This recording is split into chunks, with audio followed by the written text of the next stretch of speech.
Welcome to Impact Factor. I'm Perry Wilson. This week, sex addiction. Does it exist? And if so, how many people have it? Okay, what we're actually talking about today goes by many names. The latest moniker is compulsive sexual behavior disorder, or CSBD, coming soon to ICD-11.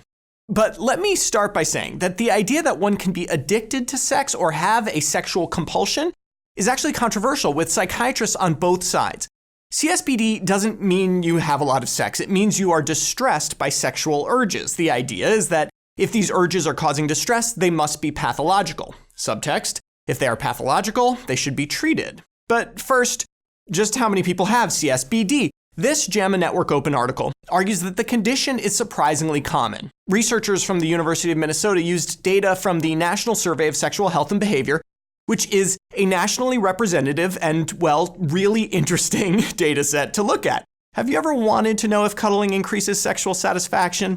This is the data set for you.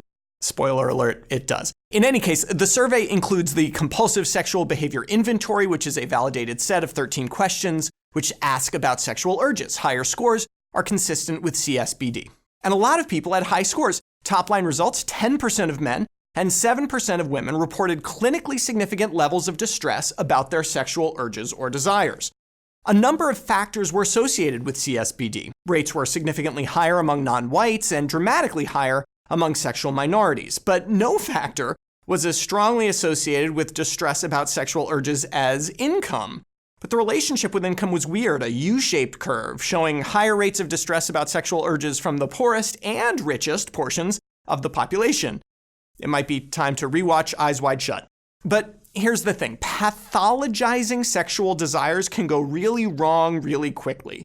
There may be people who feel distress about their sexual urges because they are totally consuming and intrusive.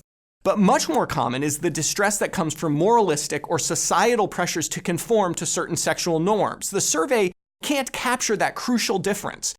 Do I think 10% of American men and 7% of American women have a sexual pathology? No, I think there are plenty of reasons for people to have hang-ups about sex and sexuality, but most of those are cultural. In the end, if you're not being hurt by a sexual feeling and no one else is either, it probably doesn't deserve a diagnostic code. For Medscape, I'm Perry Wilson.